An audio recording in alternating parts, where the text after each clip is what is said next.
about a game that has been very addictive that I wasn't expecting.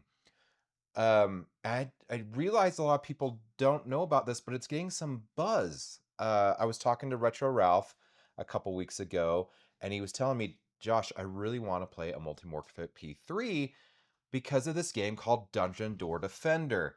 And I was like, dude, that game is amazing. And then I realized there really isn't much information out there about this game. And it, in my opinion, probably has to be the most addictive game on the P3 system.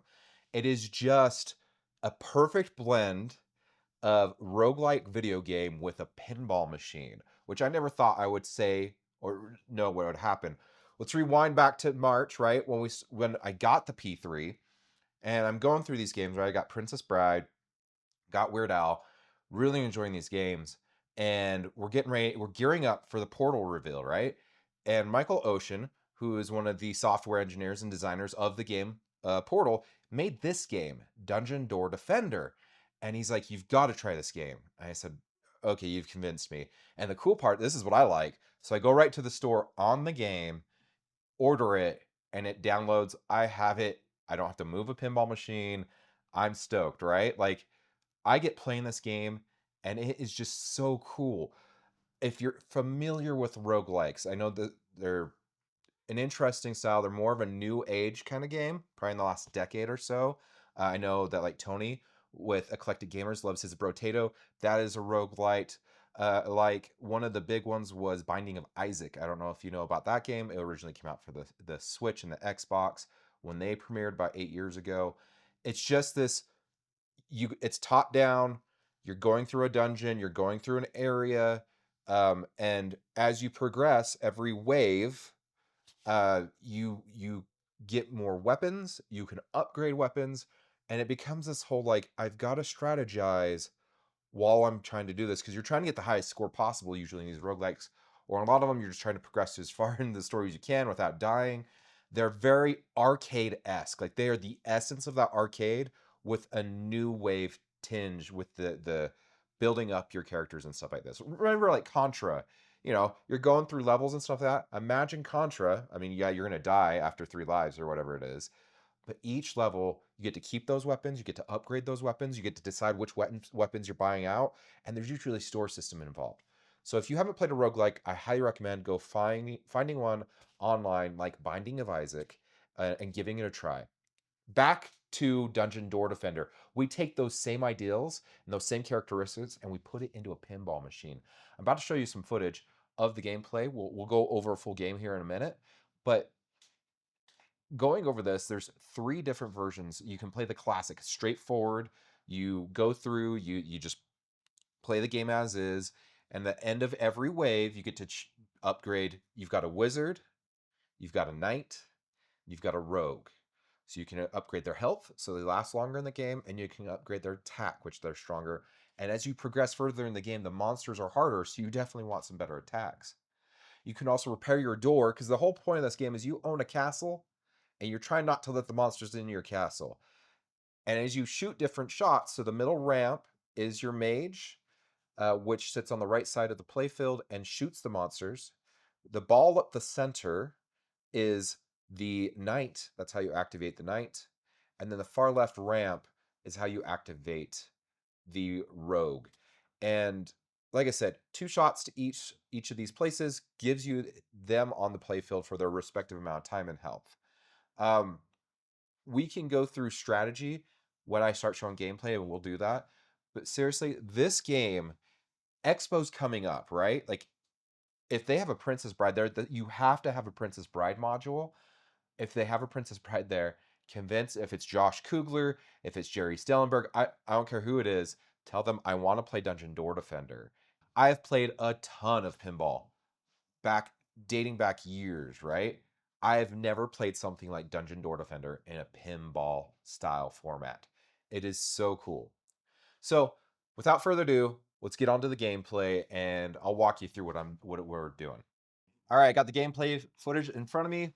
Quickly over the modes. Classic mode, just straightforward. You're going to play different waves and collect gold and upgrade artifacts as you go. Frenzy mode, No drain damage, but it's insanely fast. A ton of them, and one hit, you're dead. Artifacts, you're gonna collect a bunch of artifacts, combine them.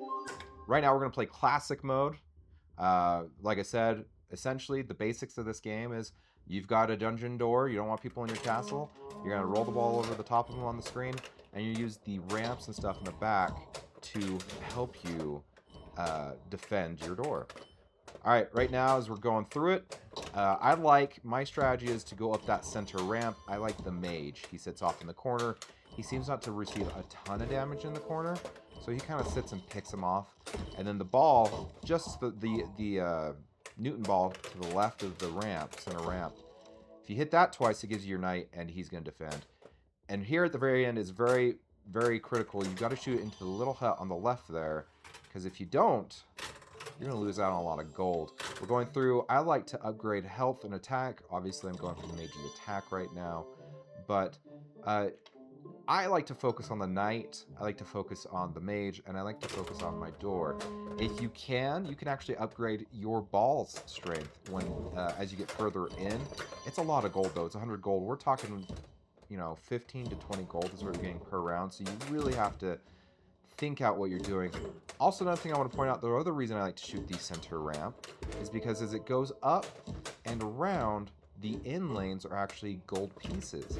And when you get all 4 of them, like I just rolled over there, right there, you see I'm shifting through the gold pieces. Once you get all 4, you collect 4 gold. And that's very helpful later on in the game. If you're shooting that center ramp and collecting that gold, you can really make it far in this game. Just cleared wave 2. It's going pretty great so far. I will not lie, it gets a little shady here in a little bit, because it was hard. It really was. I'm trying to record this while talking to you guys and whatnot. But yeah, that is the basics of the game. I hope you enjoy the game footage.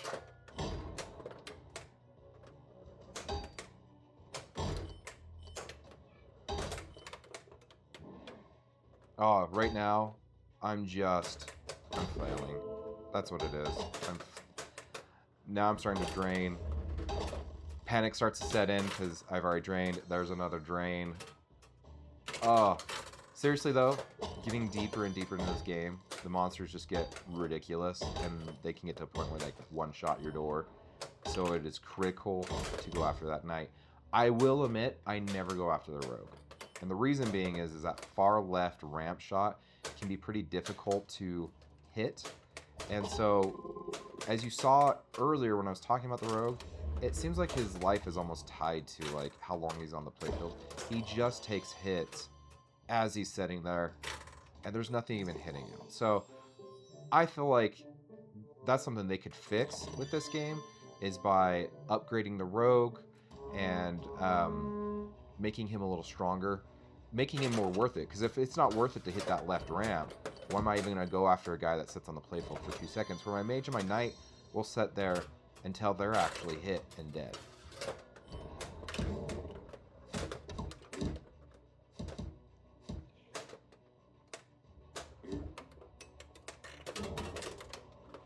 It's really coming down to the end of it. We're on wave 4 now. It's just, I could have made it further. Here's some foreshadowing. Yep, I drained, and that every time you drain, a ghost sends out from between your flippers up the middle and just hits your door. All right, just some final thoughts. Really addictive game. It is that one more time kind of game, and I am thoroughly enjoying Dungeon Door Defender. If you have a P3, it's worth the money. It's worth every cent, especially if you got the Princess Bride module. If you don't, it might be time to start eyeballing it. Really fantastic game. If you're looking to get into a P3, you don't own one right now, email us at loserkidpinballpodcast@gmail.com. We're still doing that $1,000 discount on the brand new machine that you get with a module. Get Princess Bride and get Dungeon Door Defender. If you're kind of on the fence about these, Expo's coming right up. They just announced they're going to be there with their Portal game. I'm excited for this. It's on the line right now. I can't wait to get my hands on a Portal. Portal to me, though, it's that nostalgia hit, right? So I appreciate you sticking with me to the very end. If you want to hit us up, silverballswag.com/loserkid. You can support us that way or via our Patreon. See you next video.